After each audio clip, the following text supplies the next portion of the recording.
कैसी हो फलक? अच्छी। शूट कैसा चल रहा है? अच्छा चल रहा है, बेटर।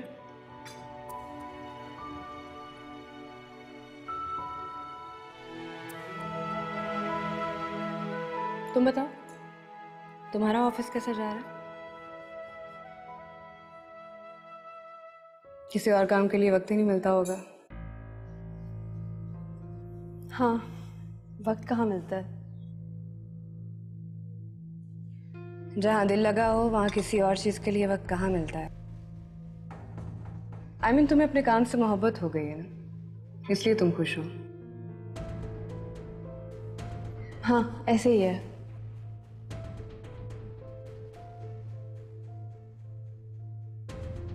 वो आरिफ का है? डैड डैड ने कहीं जल्दी जाना था।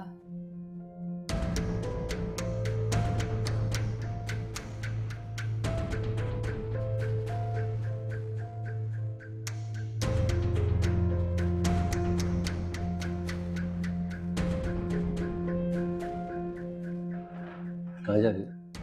कुछ नहीं, जरूरी काम है। नाश्ता तो कर लो। नहीं, भूख ही नहीं रही, बाद में मिलते हैं।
तासीर घर पे?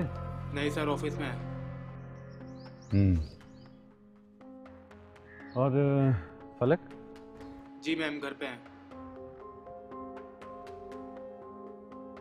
ओके।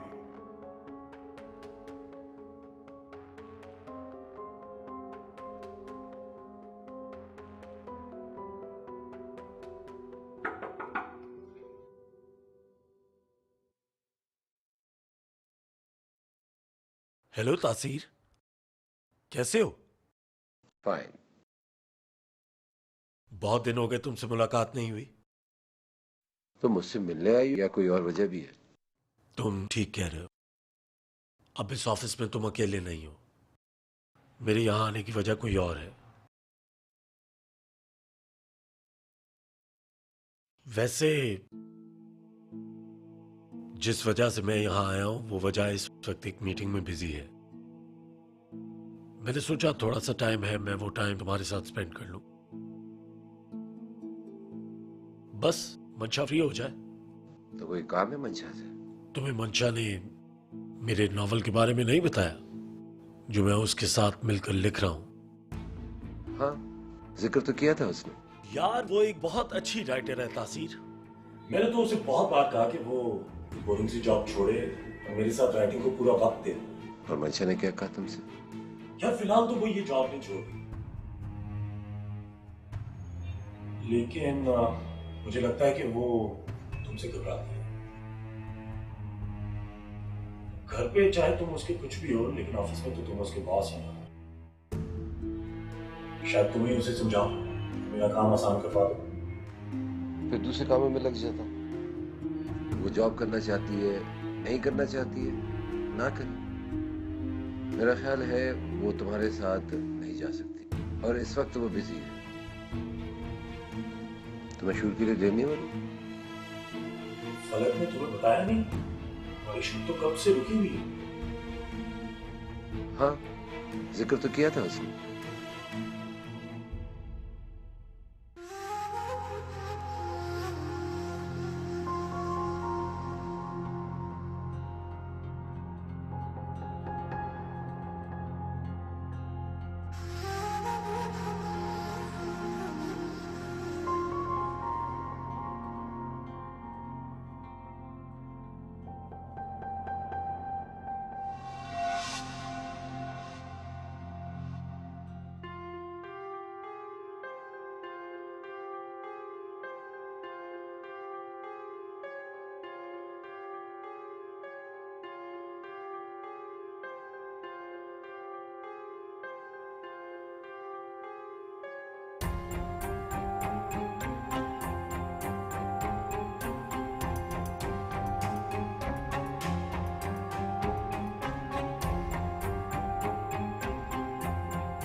किसी को ढूंढ रहे हो आरिफ?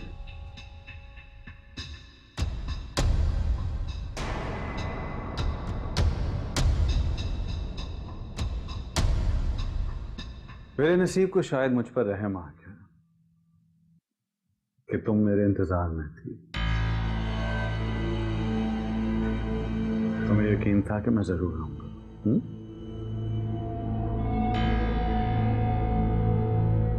हाँ, मैं जानती थी कि तुम फिर से आओगे, जरूर आओगे, क्योंकि एक बार की धमकी से तुम अपना घटियापन तो नहीं छुपा सकते ना, वो तो तुम्हें जाहिर करना था।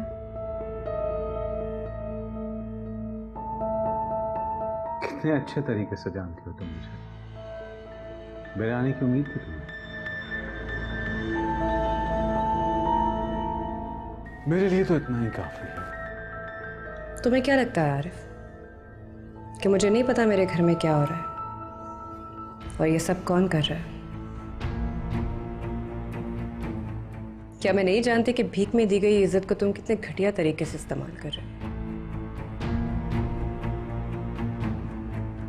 तुम्हारी गिरी हुई सोच हर रिश्ते को अपने फायदे के लिए इस्तेमाल कर रही है। हो ना चालाक, मानती हो ना, बिल्कुल तुम्हारी तरह। वैसे मैं जानता हूं, सब जानता हूं, लेकिन हैरत इस बात पर है कि मेरी हर छोटी छोटी बात पर अपने शौहर के पास शोर मचाने वाली फलक इतनी बड़ी बात पर खामोश कैसे?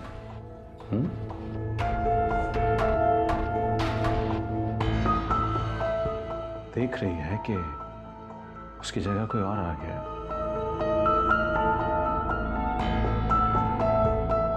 तब भी खामोश है। क्या हुआ?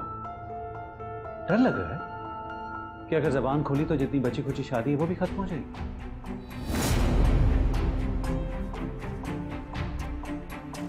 और तासीर के कमरे में क्या, उसके तो घर में भी तुम्हारे लिए कोई जगह खाली नहीं हो।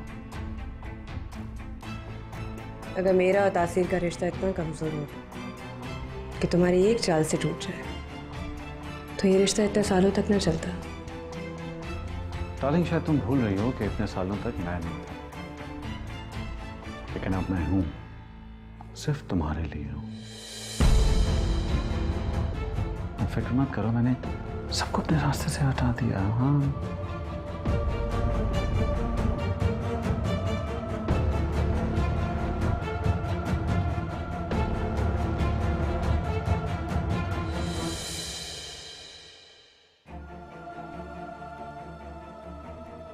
क्या है ये? मैंने तुम्हें हमेशा से चाहा है फलक, बहुत कोशिश की, लेकिन हर तरह से नाकाम हुआ मैं, लेकिन तुम्हें कभी भुला नहीं सका।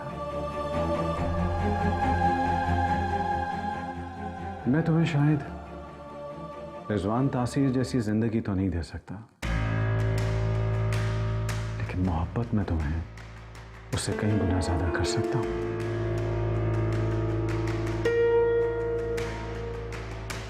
और ये मेरी मोहब्बत का एक छोटा सा तोहफा।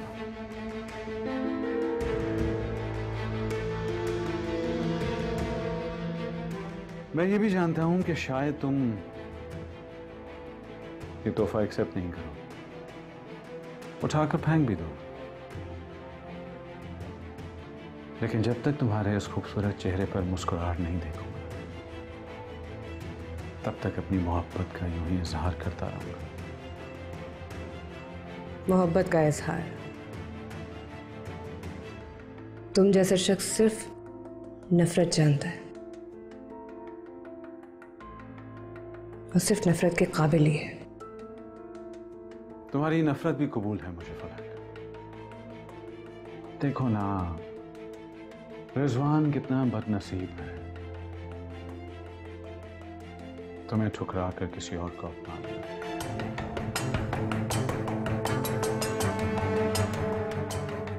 लेकिन मैं ऐसी बेवकूफी हरगिज़ नहीं करूंगा, चाहे तुम रिजवान की ठुकराई हुई चीज क्यों ना हो, मैं तुम्हें कबूल करूंगा। तुम मुझे भीख दोगे? तुम्हें क्या लगता है अपनी बेटी को हथियार बना के तुम मुझसे मेरा घर, मेरा शौहर छीन लोगे और मैं टूट कर तुम्हारे कदमों में आके गिर जाऊंगी? वो वक्त भी दूर नहीं, चंद ही दिनों में ऐसा होगा, बल्कि ऐसा ही होगा। तुम टूट कर बिखर कर मेरे कदमों में गिरोगी।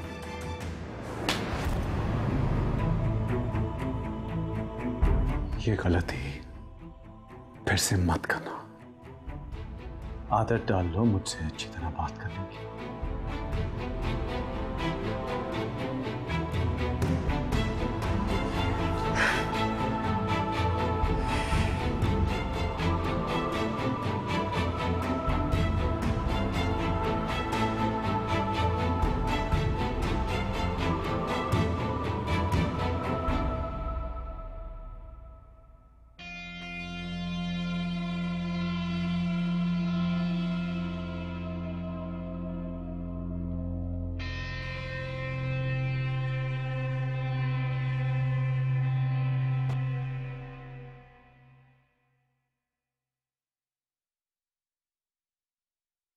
यार कितना इंतजार करवाती है तुम। मैं कब से तुम्हारा इंतजार यहाँ कर रहा हूं। शायद हमने एक लंच पे जाना था, कुछ याद है?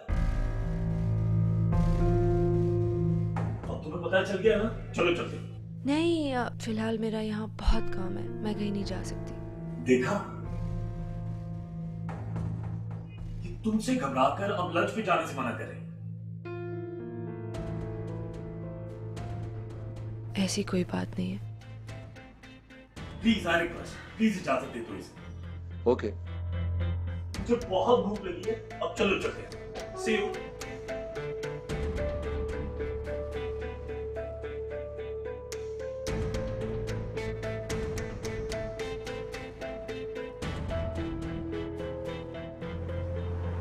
तासीर तो जैसे इंतजार में बैठा था कि मैं तुम्हें कब लेने आ रहा हूं। क्या मतलब? फिक्र ना करो, वो मसरूफ हो गया होगा, वो कब कब भूल भी गया होगा कि तुम उसके साथ थी। नहीं, ऐसा नहीं हो सकता। इतना कॉन्फिडेंस है तुम्हें अपनी दोस्ती पर। हाँ, आखिर फ्रेंड है तुम्हारा, बल्कि तुम्हारे डैड का कजन, बिल्कुल तुम्हारे अंकल जैसा। आप राइटर लोग तो रिश्तों में उलझते ही नहीं हैं, तो फिर आप ऐसी अजीब बातें क्यों कर रहे हैं? रिश्तों में कौन उलझते? बाज रिश्ते इतने क्लियर होते हैं कि उन्हें कोई भी रंग दिया जा सकता है। खैर छोड़ो, तुम मुझे ये बताओ, तुम्हें मेरे साथ बाहर आना कैसा लग रहा है? अच्छा तो लग रहा है, लेकिन ये अचानक लंच का प्लान आपने कहाँ से खड़ा कर दिया? अचानक लंच का प्लान मैंने इसलिए बनाया क्योंकि मैं चाह रहा था कि मैं तुम्हारे साथ कुछ वक्त गुजारूं। मेरा दिल भी कर रहा था कि मैं तुमसे मिलूं, इसलिए मैं तुम्हारे पास भी आ गया। और वैसे भी मैं अपने दिल को बिल्कुल भी इग्नोर नहीं करता। आपका दिल मुझसे मिलने के लिए चाह रहा था? हाँ, क्यों नहीं। तुम एक खूबसूरत लड़की हो और मैं भी कोई बदज़ौक इंसान नहीं हूं। तुम मेरी कंपनी बड़ी एंजॉय करोगे और मैं ये यकीन दिलाता हूं कि तुम बोर बिल्कुल नहीं होगे।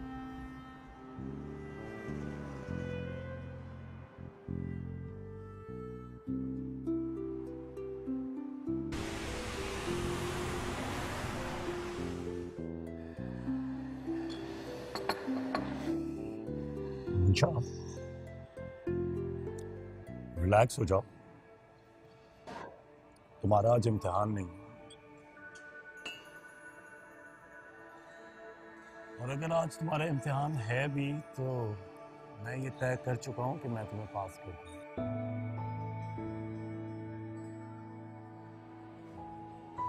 Don't worry.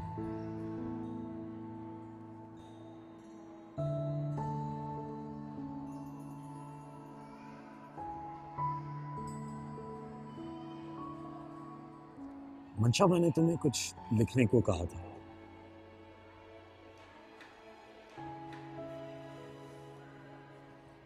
तो तुमने कुछ लिखा? अभी मैं कुछ क्या हुआ? कैरेक्टर हाथ में नहीं आ रहा। ऐसी सूरत हाल में खुद को कैरेक्टर की जगह रखकर सोचो, फिर देखो इंसान पर क्या गुजरता है।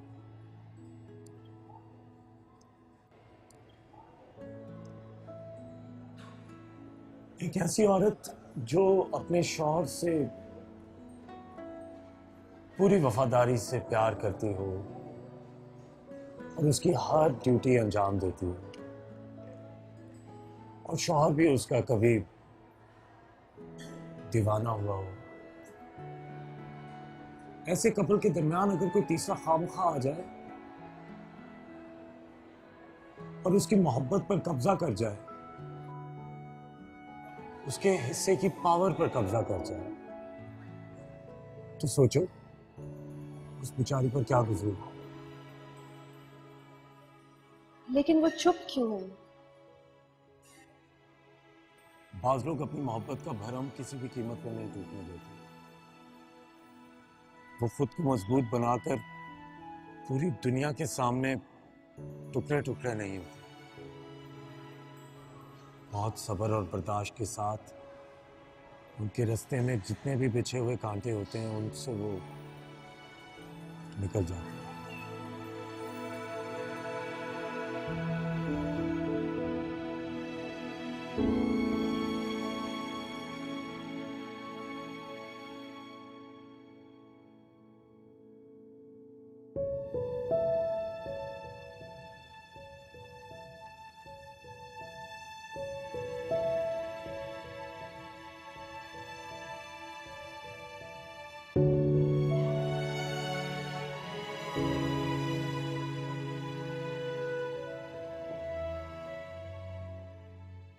तसव्वुर करो थोड़ी देर के लिए उस दिल का हाल, जो ये जानता हो कि वो सब जो उसका था अब किसी और का होने वाला है। एक मासूम से दिल की और क्या मलकियत हो सकती है सिवाय मोहब्बत के? वो तो गरीब हो गया।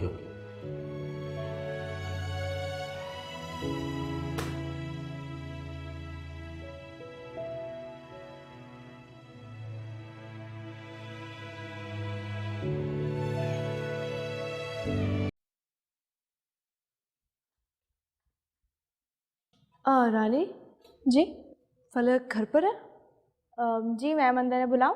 नहीं नहीं, मैं खुद चली जाती हूँ। Thank you.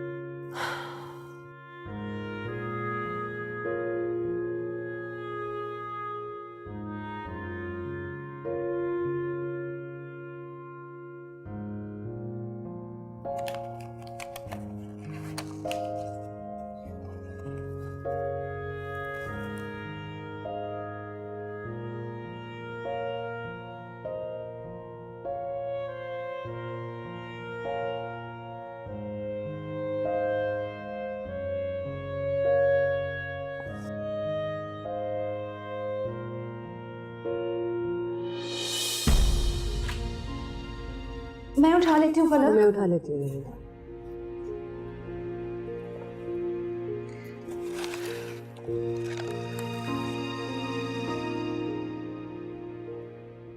ये फोटोज तुम्हारे लिए बहुत अहमियत रखती होंगी।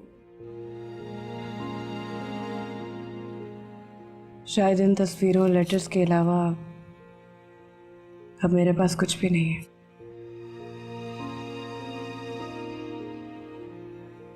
सर ने तुम्हें ये लेटर्स लिखे थे? हाँ, कुछ रिजवान के लिखे हुए हैं और कुछ मेरे। रिजवान का बिजनेस एस्टेब्लिश्ड नहीं था। शादी के लिए 5 साल वेट किया। एक ही शहर में रहते हुए, मौन सोते हुए भी हम एक दूसरे को खत लिखा करते थे।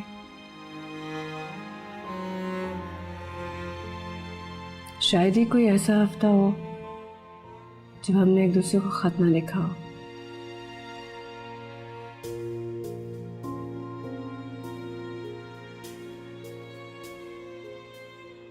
लिखे हुए अल्फाज को महसूस करके एहसास होता था हम एक दूसरे के कितने करीब हैं। आज भी इन अल्फाज से गुर्बत की खुशबू आती है। महसूस होता है जैसे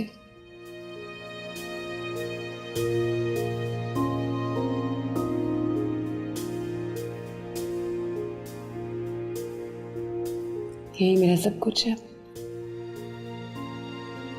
मेरी दौलत।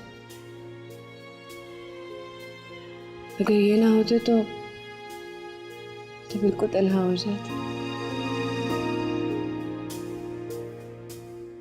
कभी कभी गुजरा हुआ हसीन वक्त आंसुओं के बगैर याद ही नहीं आता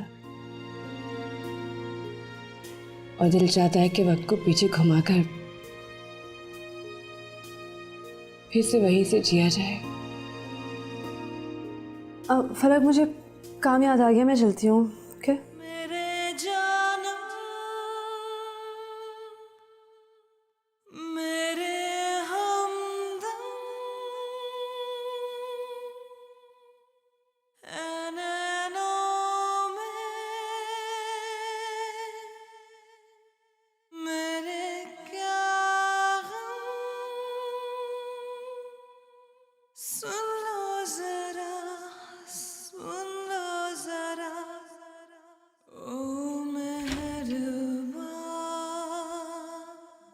कहाँ से आ रही हो तुम? फलक से मिलकर। इस पर भी आपको कोई प्रॉब्लम है? फलक से मिलने क्यों गई थी तुम? मेरा अपना कोई पर्सनल काम था जिसके बारे में मैं आपको बताना जरूरी नहीं समझती। मैंने तुमसे एक सिंपल सा सवाल पूछा है कि फलक से मिलने क्यों गई थी तुम? डैड, मैं तंग आ गई हूं आपके सवालों से। हर वक्त सवाल पर सवाल। ऑफिस से जल्दी वापस क्यों आई? सर ने क्या कहा? फलक से क्यों मिलने गई? नसर से क्यों मिलने गई? अब मैं आपके इन सवालों का जवाब नहीं दूंगी। तुम्हें मेरे सवालों का जवाब देना होगा क्योंकि मैं देख रहा हूं कि तुम अपनी जिंदगी तबाह करने पर तुली हुई हो।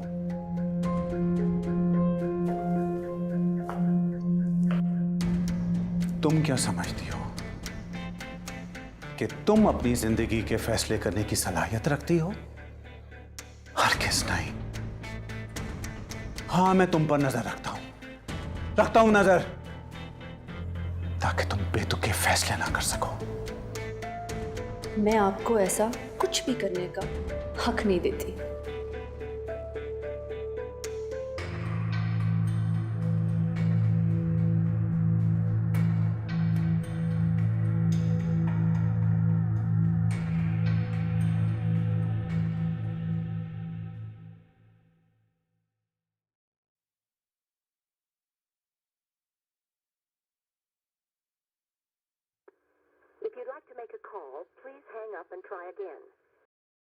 Sir, good night. आप कब आए? Good evening. वो पलक बीबी कहाँ है? शूटिंग पे गई हैं? नहीं सर, वो सो रही हैं। कहाँ सो रही हैं? गेस्ट रूम में, वो वहीं होती हैं अब। गेस्ट रूम में क्यों सो रही हैं? सर पता नहीं, वो सुबह से वहीं थी। अच्छा ठीक है, उनको बता देना मैं आ गया। जी सर। क्या? सर वो ना,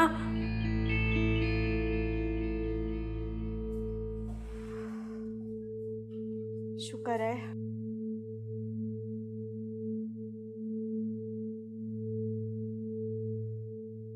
तुमने कुछ भी नहीं लिखा?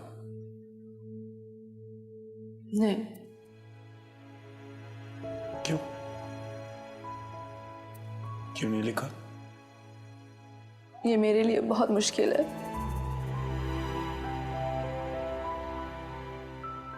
मैं खुद को उसकी जगह तसव्वुर भी नहीं कर सकती। मैं चाहकर भी उसके दिल का एक लफ्ज नहीं लिख पाई।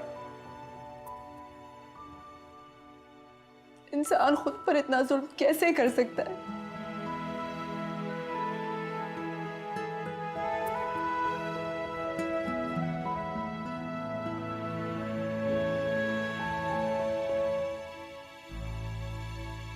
मंशा, ये मोहब्बत है, इसमें ऐसा ही होता है।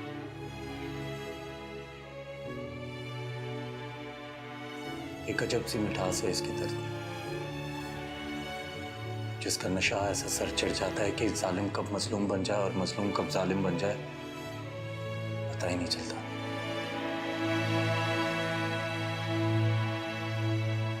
यह मेरी तो समझ में नहीं आता कि तुम उस लड़के को घर में बर्दाश्त कैसे करते हो। मैं तुम्हारी वजह से खामोश हूं, वरना मंशा को मैं कभी भी उससे दोस्ती करने की इजाजत नहीं दे सकता। क्या ये नसर अजीब लड़का है? मंशा बता रही थी कि उसे बहुत डिस्टर्ब करता है, बहुत इरिटेट हुई हुई है वो, और वो है कि उससे दोस्ती करने पर बाज़ है।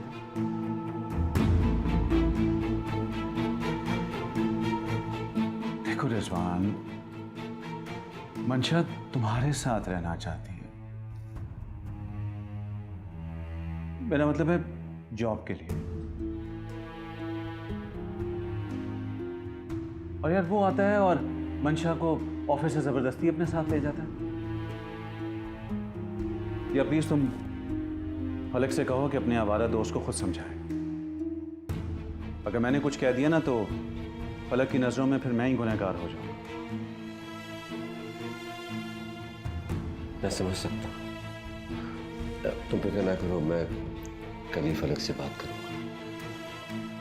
यार रिजवान, मंशा बहुत तंग है, लेकिन कहने से घबराती है। और रिजवान, मुझे भी अच्छा नहीं लगता कि वो लड़का इस घर में आता है और मंशा को जबरदस्ती अपने साथ ले जाता है। तुम्हारी जगह मैं होता ना तो अब तक उस लड़के की एंट्री इस घर में बैन कर चुका होता।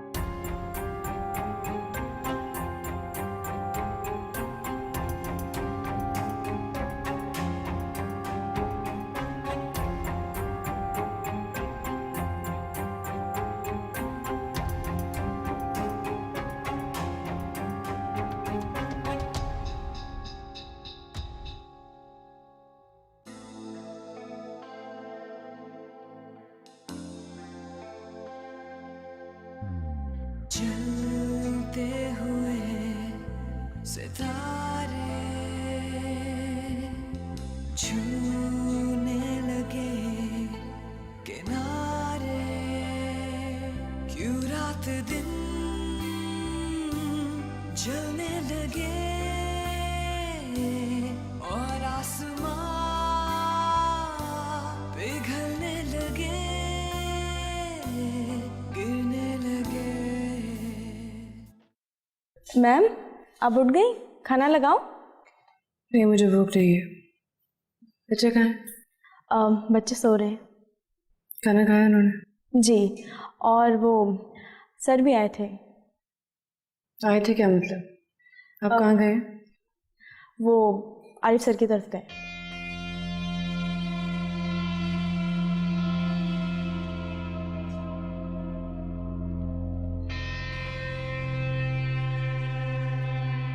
नसर, मैं तुम्हें कुछ बताना चाहती हूँ।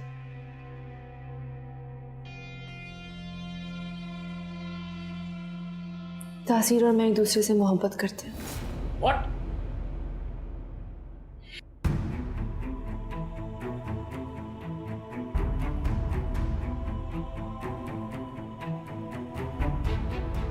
नसर प्लीज ऐसा मत कहे। मैंने खुद को रोकने की बहुत कोशिश की है, मैंने खुद को तासीर से दूर करने की भी बहुत कोशिश की है, यहाँ तक कि मैं मुल्क छोड़ने वाली थी, लेकिन क्या बहुत मजबूर थी कि तुमने दूसरी औरत का घर बर्बाद कर दिया। नसर प्लीज ऐसा मत कहो। मोहब्बत ये थोड़ा देखती है उसका बुरा या भला क्या है, इसीलिए तो इसे मोहब्बत कहा जाता है।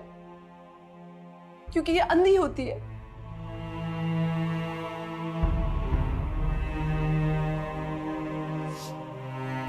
जिस तरह मौत कभी भी किसी भी वक्त किसी पर भी आ जाती है, इसी तरह मोहब्बत कभी भी किसी भी वक्त किसी के साथ हो सकती है। मैं जानती हूँ मेरी मोहब्बत नाजायज थी, जानती हूँ मैं जानती हूँ मुझसे एक बहुत बड़ी गलती हो गई। एक गलती?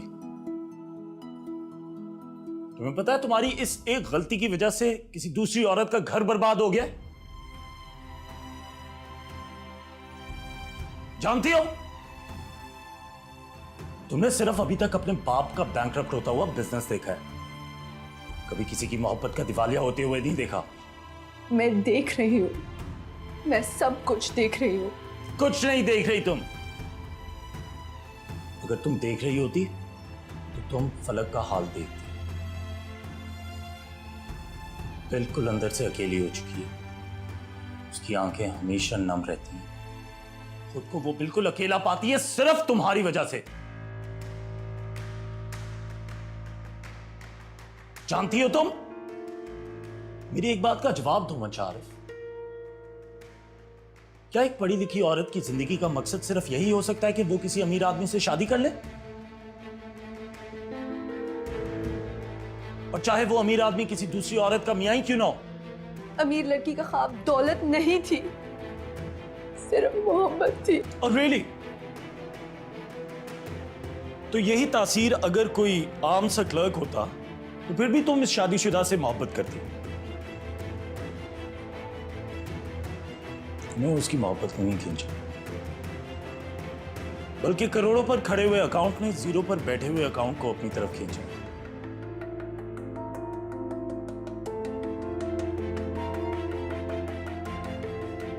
तो एक बात सुन लो मंशा आरिफ, तुम्हारी लालच की वजह से एक घर अपनी भेंट चढ़ चुका है, 2 बच्चियां अपने बाप से महरूम हो चुकी हैं और एक बीवी अपने शौहर से महरूम हो चुकी है। जाओ यहां से मंशा आरिफ, मैं तुम्हारी सूरत भी नहीं देखना चाहता। मोहब्बत करने वाले चेहरे ऐसे नहीं होते। चली जाओ यहां से, जो तुम्हारे चेहरे में फलक का रोता हुआ चेहरा नजर आ रहा है। चली जाओ।